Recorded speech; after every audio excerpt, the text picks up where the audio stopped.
Hey guys, welcome back to Shruti Karen. I do know that I have created like a similar video like this, but in that one I've somehow realized that the audio was not present. So I do know that there was a little bit of delay to present this little video, but I really do hope you find it helpful. If you don't know what I'm talking about, it's completely okay. You can just continue watching this video. So in this video, I'm going to go straight in and we will be talking about the IGCSE paper 2. And if you have any question, you always know that you can actually email me on my email address. So you'll be able to find that here, and my Instagram handle, which is just Shruti Karen. Of course, you can comment down below this video and I'll be more than happy to respond back to you. So for paper 2, it's very important to understand it's actually more or less like a drama paper. So you would have to answer like 2 questions on 2 different plays.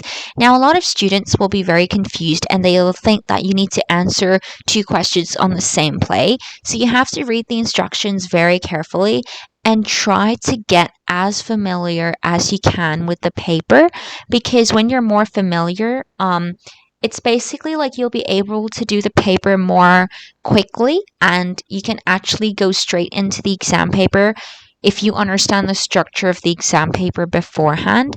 So each question is about 25 marks and you need to answer 1 extract question and 1 full play question. So you have to answer 2 questions. So one of it is going to be the extract question and the other question is going to be a full play question. Now, please be reminded that both of these questions needs to be on different plays, and in total it will be 50 marks, so 25 marks each. And of course, the extract will be printed on the exam paper, so you do not really have to, let's say, bring your extract with you. You're not going to be allowed it. So, of course, there's a series of structure and skills that you should be knowing, and I will go through them in detail. So, basically, this paper is about 1.5 hours, so it's like 1 hour and 30 minutes. So, it's very important that you know how to manage your time. So, of course, if you don't skip any part of this video, you will be able to see that very shortly. And again, as I said, it's a closed book paper. So in this paper, you have a series of skills that you have to be very careful about, which is just understanding, analysis, interpretation, and personal response. Now, when you are doing your past paper questions, you should be keeping in mind of all these skills because this will definitely help you in the longer term. So in the first skill, it's basically understanding. So you need to have a very good knowledge of what the play is. So for example, like the very basic things, let's say the setting, the theme, the characters. The character's name is the most basic and the essential thing you should be knowing. The contextual background, like the historical overview of when the story was written and what year it is set in. Now, it's not necessary that all extracts will have a specific historical background, but it is always good to investigate and do your research. The next part is, of course, contextual background, characters and their relationships, expressive ideas, and themes, as I said. A lot of extracts will have more than one theme, so it's always a good idea to sit down and really see, like, what are the different themes in a particular text. For analysis, as I've said, it's just where you're using what you have, using your knowledge and trying to apply it. So you're trying to give more detailed explanation as to why you think the writer has chosen specific devices or literary devices. Again, if you want to have stronger grades, I will suggest doing more like in-depth analysis. Which is very important, and that leads me on to my next part, which is interpretation. So you need to understand the deeper meanings, the relationship between the actions and the characters. So it's always good that you try to see if your answer links to the question that the paper has given you. You don't just write on and on without making sense of what you're writing. So try to make sure you're really sticking to the topic. And the last most essential thing is personal response. So a lot of students will tend to forget this part because they think it's not very important. But I do want to stress that if you want a good grade and to give a personal touch and make sure that you have a competitive edge over the others, it's always a good idea to have personal response. So try to give your opinions, try to give more than one interpretation. So you could be like, okay, some people think a certain way about the interpretation. However, I disagree because blah blah blah, you know? So don't make it too long. It can be like let's say just 2 to 3 sentences. It could be as short as possible. So in your drama paper, I will not go through this in too much detail. If you want to look at it, you can of course pause the video. I want to stress on two very important things is that when you're doing your drama paper, they will see your ability to select and use relevant quotation and evidences. So you have to be very sure that what you've written really, I would say link to your point. If you're just giving evidences that doesn't link to your point, it's technically not going to make sense. And always remember to give a personal response. I'd say whether you're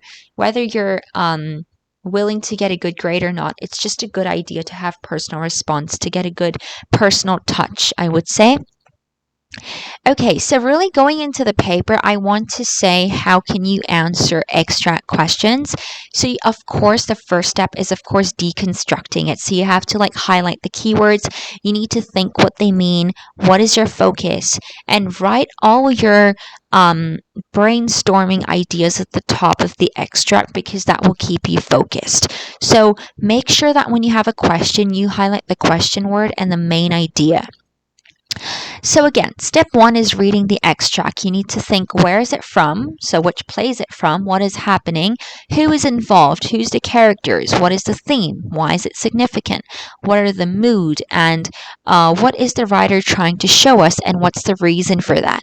Then you have to consider some of the big ideas. So like brainstorm some ideas and keywords that you could use and highlight anything relevant to the question and of course your ideas.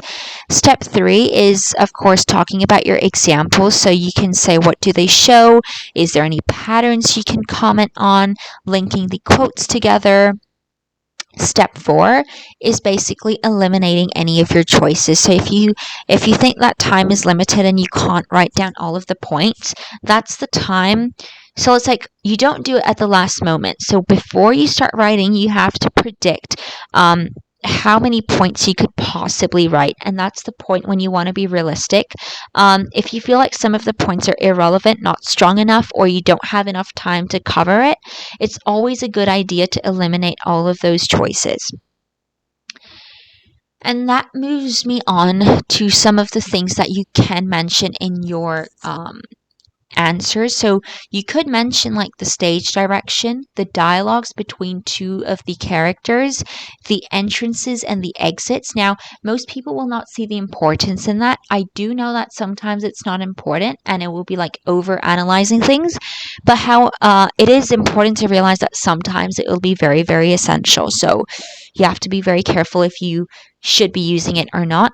The next part is, of course, sound, the length of speech, props, setting, pauses, interpretation, maybe the hissing sounds, the beginning and the ending of the actor scenes, dramatic irony.